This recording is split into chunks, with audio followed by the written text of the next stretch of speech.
आइए आप लोग देखते हैं। आज हम लोग जो है लेसन नंबर कौन सा पढ़ रहे हैं? 3, ठीक है ना। लेसन नंबर 3 पर है अप्लाइड फिजिक्स का। अप्लाइड फिजिक्स,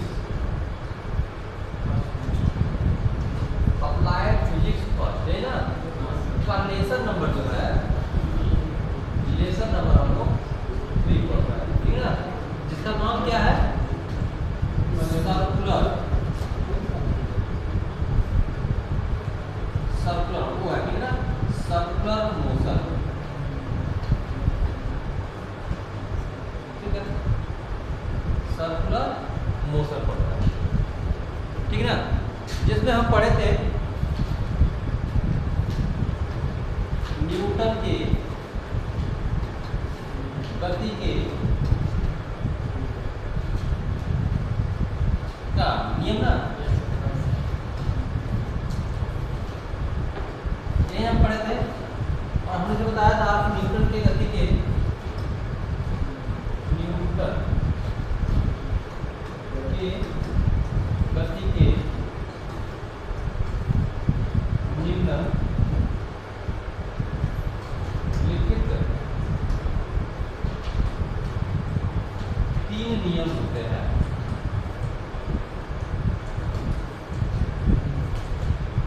ठीक है, नंबर 1 हम बताए थे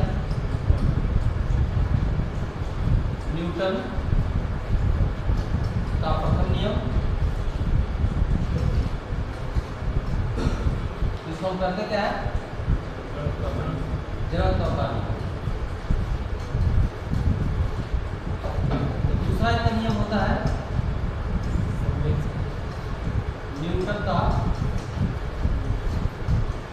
द्वितीय नियम, जिसको कहते हैं संवेग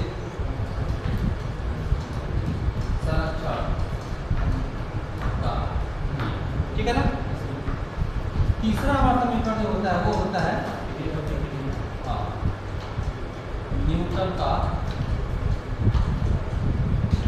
द्वितीय नियम, इसको कहते हैं क्रिया प्रतिक्रिया का नियम, ठीक है। ये हम जानते हैं, ये चीज हम बताया, ठीक है ना। पहलवान ये कौन है? वो सो रहा है पीछे, ए लड़का इधर देखो, कहाँ ध्यान है? बस बता दो, आवाज जा रही है, हाँ, ठीक है ना। तो ये हम सारे नियम जो है मतलब बताए तुम लोगों को पिछले क्लास में, इसका वीडियो नहीं बन पाया था, है ना। आज हम जो है इसको फिर से बता रहे हैं। और न्यूटन की गति के जो नियम और 3 होते हैं, जिसमें हमने इस प्रथम नियम को बता दिया था। मैं इसको लिख नहीं रहा हूँ, मैं इसको लेक्चर में बता दे रहा हूँ, ठीक है। आप लोग समझ जाइए। क्रिया पर सॉरी न्यूटन का प्रथम नियम जो है जड़त्व का, जिसको नियम कहते हैं। और जड़त्व के नियम में मैंने बताया था कि जैसे आंधी और तूफान जब आता है तो किसी पेड़ पर लगे जो फल होते हैं, जैसे आम हुआ, अमरूद हुआ, क्या नाम है, सेब हुआ, इस तरीके से जो हमारे जो फल होते हैं वो क्या होते हैं? टूट के गिर जाते हैं। तो उसमें हम ये कह सकते हैं कि वो कौन सा नियम उसमें होता है कि उस नियम से जो है वो हमारा टूट के जो है नीचे गिर जाता है, यानी टहनी से टूट जाते हैं। तो वो नियम हमारा होता है जड़त्व का नियम होता है, जिसके न्यूटन ने अपने प्रथम नियम में बताया। यानी उन्होंने ये बताया था प्रथम नियम में कि जब कोई वस्तु विराम अवस्था में है या गति अवस्था में है तो वो गति अवस्था या विराम अवस्था में ही रहेगी जब तक कि उसमें कोई वायु बल न लगे। इन्होंने अपने इस प्रथम नियम में बताया, ठीक है। उस नियम को तो हमने मौखिक जो है प्रैक्टिकली आप लोग बता दिए थे कैसे उस नियम को लगाया गया था, ठीक है। बाकी अब आगे उसके बाद हम पढ़ते हैं। आगे का नियम क्या आता है? न्यूटन के गति का द्वितीय नियम, जिसको हम समय संरक्षण का नियम कहते हैं। और समय संरक्षण का नियम हम जानते हैं कि F बराबर क्या होता है? ये जो कहते हैं द्वितीय नियम। और ये जो होता है किसी वस्तु या पिंड पर लगाया गया जो बल होता है, किसी वस्तु या पिंड पर लगाया गया जो बल होता है वह उस पिंड के संवेग परिवर्तन की दर के सीधे अनुक्रमानुपाती होता है। अर्थात यह proportional delta P by delta T, इसको कहते हैं संवेग परिवर्तन की दर। तो जो संवेग परिवर्तन जो दर होती है वह लगाया गया यानी उस वस्तु या पिंड पर लगाया गया बल के सीधे समानुपाती या अनुक्रमानुपाती होता है। ठीक है ना। अब आज हम लोग इसी को प्रूफ करेंगे, ये कैसे संवेग परिवर्तन की दर के आधार पे हम इस न्यूटन की गति के द्वितीय नियम को कैसे प्रूफ करेंगे, आज हम उसके बारे में जानेंगे। ठीक है ना। इस बार हम तृतीय नियम की बात पढ़ेंगे। ठीक है, तो आइए हम लोग चलते हैं, इसको प्रूफ करते हैं, इसको हटाते हैं और हम इसमें थोड़ा सा बता दें कैसे बताना है। तो आप लोग ध्यान दीजिए, न्यूटन की गति न्यूटन के द्वितीय नियम यानी कि संवेग शास्त्र का नियम हेडिंग दे करके नीचे उसके लिखेंगे।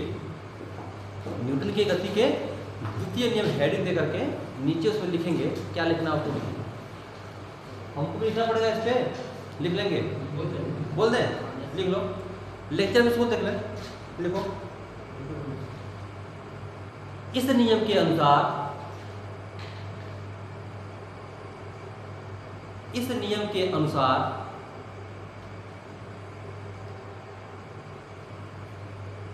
किसी वस्तु पर लगाया गया बल, किसी वस्तु पर लगाया गया बल उस वस्तु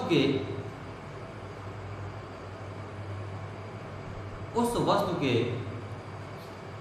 संवेग परिवर्तन की दर, उस वस्तु के संवेग परिवर्तन की दर के अनुक्रमानुपाती होता है। संवेग परिवर्तन की दर के अनुक्रमानुपाती होता है। ठीक है। अर्थात अब इधर देखिए, कापी कलम बंद करिए और सब इधर ध्यान दें। अर्थात हम क्या करेंगे, अर्थात में ध्यान दीजिए। अर्थात का मतलब हमने क्या बताया कि किसी वस्तु पर लगाया गया जो बल है वो क्या है, F। और फिर लगाया गया बल क्या है, F। और यह बल संवेग परिवर्तन की दर delta P upon delta T के अनुक्रमानुपाती होता है। ठीक है, इतना हम दिखाते हैं। अब इस आधार पर हम प्रूव करेंगे। ठीक, तो आगे बढ़ते हैं। तो चूंकि आप लोग जानते होंगे जो संवेग होता है यानी मोमेंटम जो होता है, संवेग को मोमेंटम कहते हैं। ठीक है, और उसको P से डिनोट करते हैं और मोमेंटम को P बराबर लिखते हैं m into B, m into B. तो हम क्या करेंगे, सबसे पहले क्या करेंगे, इस प्रोपोर्शनल को हटाएंगे। अब प्रोपोर्शनल को हटाने के लिए हम कोई ना कोई एक कांस्टेंट वैल्यू लगा सकते हैं। तो यहाँ पर कोई कांस्टेंट वैल्यू नहीं है, इसलिए हम प्रोपोर्शनल को हटाएंगे तो हम बराबर का लगा देंगे k delta p upon delta t हो जाता है। ठीक है, अब इस k का मान कोई नहीं होता तो हम लिखते हैं k बराबर 1। यानी जो कोई किसी कांस्टेंट की वैल्यू अगर नहीं होती है तो उस कांस्टेंट की वैल्यू क्या होती है, 1 होती है। इसको हटा देंगे, हो जाएगा f equal to delta p upon delta t, क्योंकि इसकी वैल्यू क्या हो गई, 1 हो गई। ठीक है, नोट ना करें, ध्यान दें। अब हम क्या करेंगे, f is equal to delta, अब इस p के मान क्या है, m इंटू वी, अब आए हमारा क्या डेल्टा। इसको हम इस प्रकार से लिख सकते हैं कि f इज इक्वल टू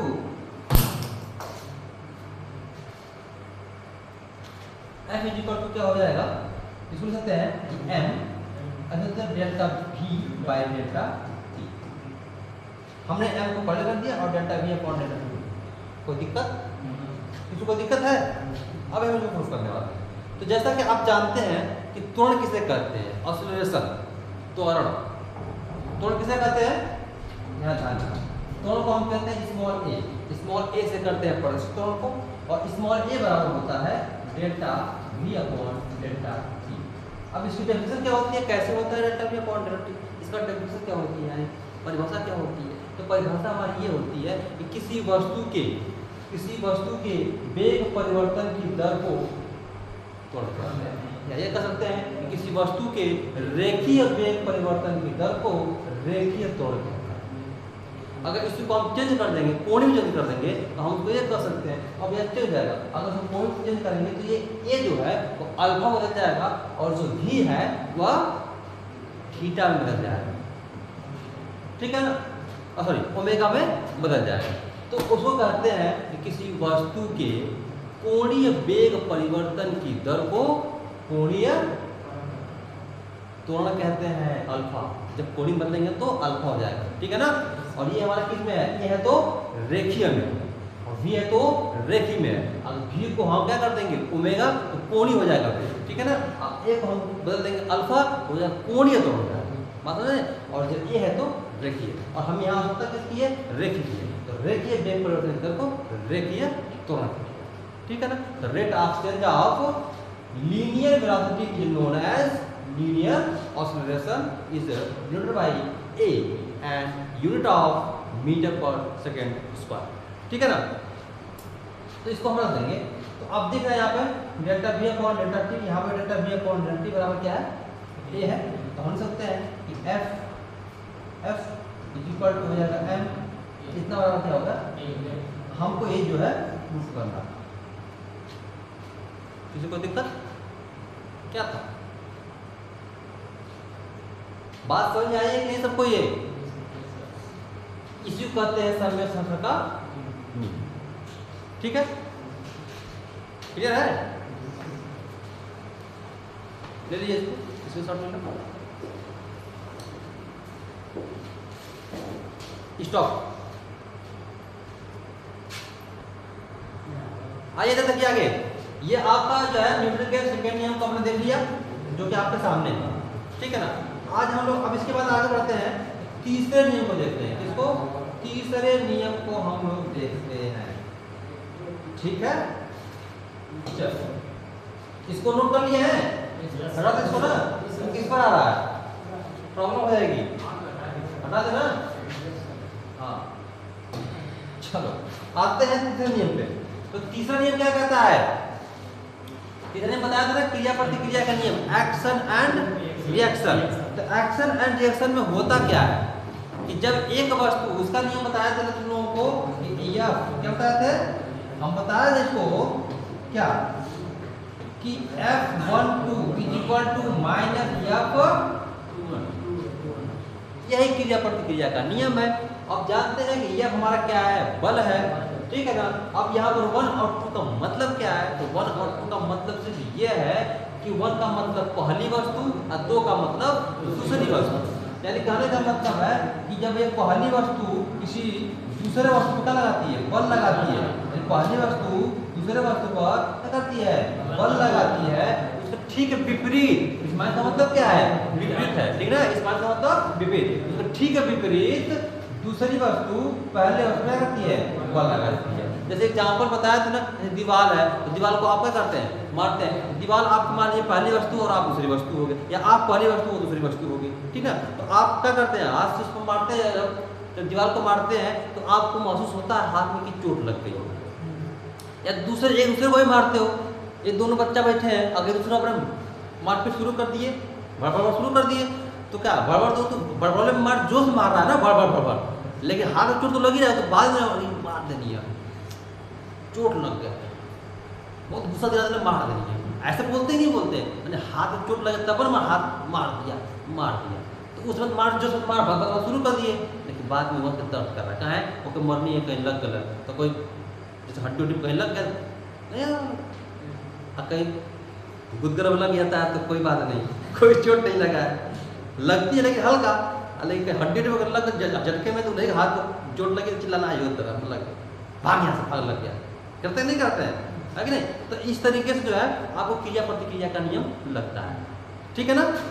तो कैसे इसका देंगे परिभाषा, इसकी परिभाषा क्या देंगे आप, जैसे हमने बता दिया, तो इसकी परिभाषा आप इस प्रकार देंगे कि जब इस नियम के अनुसार, इस नियम के अनुसार जब पहली वस्तु दूसरी वस्तु पर बल लगाता है, तो दूसरी वस्तु उसके ठीक विपरीत पहली वस्तु पर क्या करता है, बल लगाता है, उन दोनों बलों का परिणामी बराबर होता है, क्रिया प्रतिक्रिया का नियम कहलाता है, ठीक है। क्या देखना पड़ रहा है? कोई दिक्कत? और कुछ कोई दिक्कत इसमें? चलिए तो आगे हम लोग पढ़ेंगे, इसके बाद आगे हम पढ़ेंगे इसी के समीकरण पढ़ेंगे, ठीक है ना। तो अब करना क्या है, आपको बस इतना ही कर देना है। इनका तो ये आपने क्या पढ़ा, ये इनका नियम पढ़ा, किसका? न्यूटन का। अब इसके आगे आप पढ़ेंगे कि न्यूटन, और इसको बनाते हैं यहीं पे, देखो यहाँ पर हम इसको बना देंगे कैसे, इसको हम का हटा करके सर्कल का हटा करके सर्कल का हटा दिए, ठीक है ना। अब द्वितीय समीकरण कर देंगे। अब यहाँ से हम करेंगे, अब ध्यान को अब यहाँ से हम करेंगे, इन नियमों को हटा देंगे यहाँ से और हम बदल देंगे समीकरण, ठीक। आइए इसको हम समीकरण बदल देंगे इस प्रकार से। हमने क्या किया, अब यहाँ इसको चेंज कर लिए तो क्या हो जाएगा, न्यूटन के ऐसे कर देंगे ना, न्यूटन के गति के इस तरीके से कर देंगे तो और आसान रहेगा। ध्यान रखें, हम लिखेंगे न्यूटन के गति का प्रथम समीकरण, ठीक है ना। इस तरीके से न्यूटन के गति का द्वितीय समीकरण, क्लियर है। न्यूटन के गति का तृतीय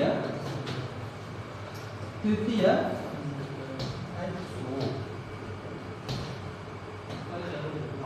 क्या हुआ, वहीं से उधर से वहां से नहीं, वहां से सर कहाँ ये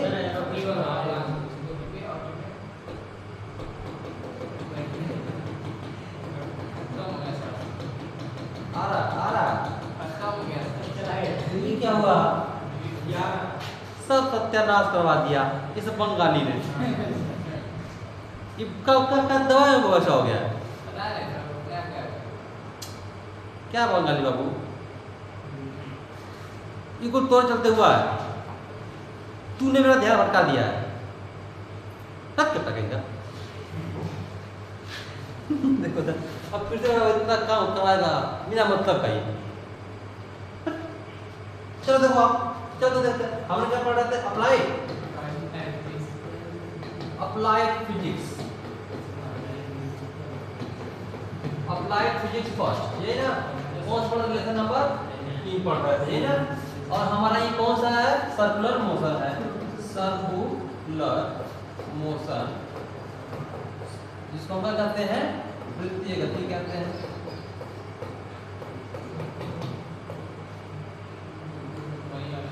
भाई ये डिस्टर्ब किया है ना, उसको मार दो, ये बंगाली काम है सब, ठीक ना। अब इसमें पढ़ रहे थे पहला नियम न्यूटन की गति के। अब चलो भैया इसको हम पढ़े हैं, सत्यानाश करवा दिया तो, अरे बंगलिया ध्यान दो।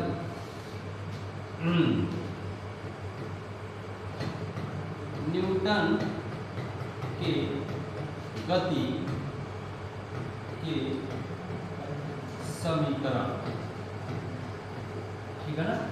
अब न्यूटन की गति के समीकरण कितने होते हैं, तो आप इसमें लिख देंगे कि न्यूटन के गति के निम्नलिखित कितने होते हैं, 3 समीकरण होते हैं, है ना। 3 समीकरण होते हैं। पहला समीकरण क्या होता है, न्यूटन के गति का प्रथम समीकरण, और प्रथम समीकरण क्या होता है, तो v बराबर u प्लस a, ठीक है ना, ये प्रथम समीकरण होता है, ठीक है ना। दूसरा समीकरण क्या होता है, न्यूटन के गति का द्वितीय समीकरण, ये क्या होता है, यस बराबर यूटी प्लस हाफ एसी का स्क्वायर। तीसरा हमारा समीकरण क्या होता है, वो होता है न्यूटन के गति का तृतीय समीकरण क्या कहते हैं? v स्क्वायर बराबर u स्क्वायर प्लस 2as। ये न्यूटन बाबा जो है क्या किए, अपने नियम के साथ साथ इस समीकरण को भी। अब सवाल ये बनता है कि इन समीकरणों को हम प्रूफ कैसे करेंगे? बात तो ये भी आती है।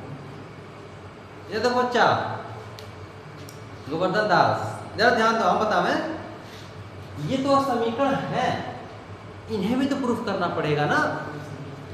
और यही नहीं है, इस सर्कुलर मोशन में आप जो पढ़ रहे हैं लेसन नंबर 3, ये आप जो पढ़ रहे हैं न्यूटन की गति के समीकरण में पढ़ रहे हैं। अब तो नियम पढ़ लिए, अब हम समीकरण को पढ़ रहे हैं, और इन समीकरणों को कितने भागों में बांटना है ये भी ध्यान देना है। अभी आप जो ये दिख रहा है ना आपको, ये समीकरण ये कैसा दिख रहा है? रेखीय दिख रहा है। आप यहाँ कह सकते हैं कि जहां ये v क्या है? v कहते हैं फाइनल, क्या कहते हैं? फाइनल वेलोसिटी कहते हैं।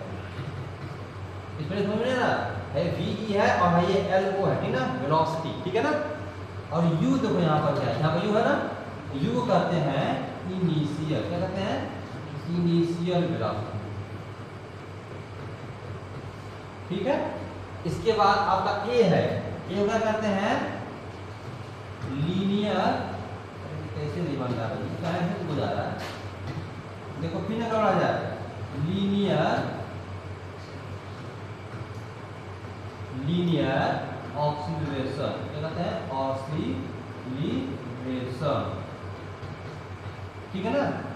और यहाँ पर क्या है? t, ठीक है, टाइम, क्या है? टाइम का मतलब समय। यस क्या है? हाँ,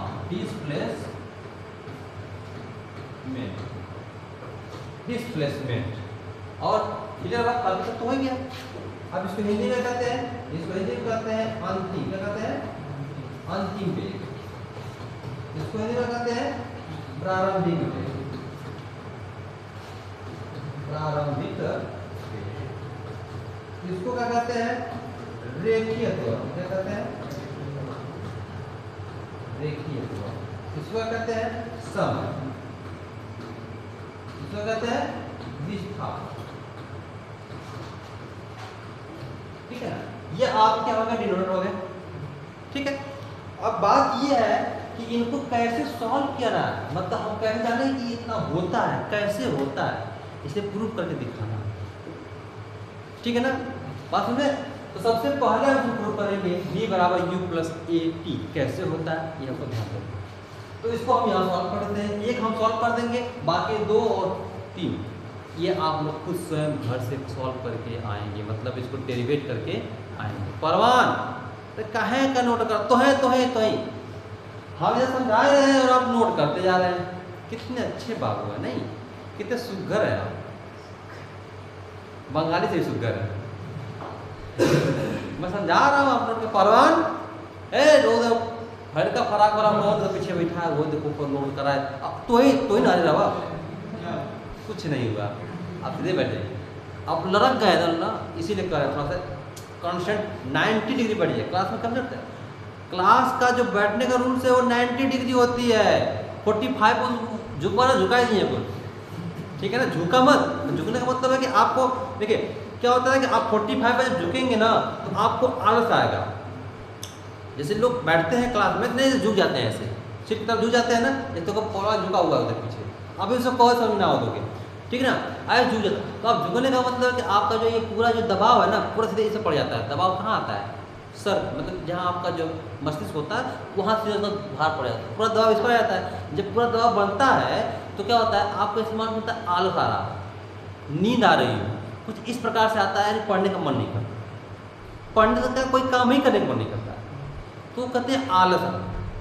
और कब आलस आएगा? जब आप ऐसे निहुर जाएंगे, सारा भार आ जाएगा सामने आपके, सारे भार आ गया ना। साइंस पढ़ो, थोड़ा ध्यान लगाओ अपना, थोड़ा सा माइंड का प्रयोग करो। साइंस पढ़ रहे हो ना, कब मुझे कैसे क्या करना उसको ध्यान से करो, पढ़ बंगाली हो, ठीक है ना। इसलिए हम इसलिए कहते हैं क्लास के अंदर आप झुके नहीं बल्कि स्ट्रेट 90 डिग्री बैठेंगे। आज स्ट्रेट 90 डिग्री तो आपका जो पूरे बॉडी का संतुलन ना वो एक प्रकार से बना रहेगा। जब एक प्रकार से संतुलन आपका बड़ा रहेगा तो आपको 1% भी आलस नहीं आएगी। आप पढ़ेंगे तो आपको पढ़ने में मन लगेगा, काम करेंगे तो काम करने में मन लगेगा, और आलस आएगा तो कुछ नहीं कर पाएंगे। और आलस तब आता है जब आप झुक जाते हैं, समझे? हाँ, क्यों झुक जाते हैं? अब ये क्यों से क्वेश्चन हुआ, अब क्यों झुक जाते हैं, ये तो सवाल तो हुआ नहीं। वो आपकी जो है क्या हुआ, इमरजेंसी ठीक है, तो इमरजेंसी में चला गया बेचारा, कोई बात नहीं, उसको मजाक नहीं उड़ा सकते नहीं, क्योंकि इमरजेंसी किसकी आ सकती है, इसको भी है, तुमको भी इमरजेंसी है तो क्या उसको बोला है झुकेगा नहीं, मार पुष्पा, अरे तो मारो ना बंगाली दान हम बोले तो कदर गलत मार में जबरदस्त कबो उनका कहीं का दे दो ए परवान के खिड़की पे दे हम पढ़ाते हैं ताका खिड़की में दूसरे घर मत ताका तो बड़ी मारती बात अपन घर में रहा है। देखा पहले को हम प्रूफ करते हैं और बाकी तो आपके लिए होमवर्क कहते हैं HW, आपको आज मिलेगा HW, आप नर्सरी में आ गए हो ना, आपको मिलेगा HW। तो हम फर्स्ट को प्रूफ करते हैं, हमारा फर्स्ट को हम प्रूफ करते हैं, ठीक ना, क्या करते हैं भैया, प्रूफ करते हैं, प्रूफ करते हैं ना, प्रूफ प्रूफ प्रूफ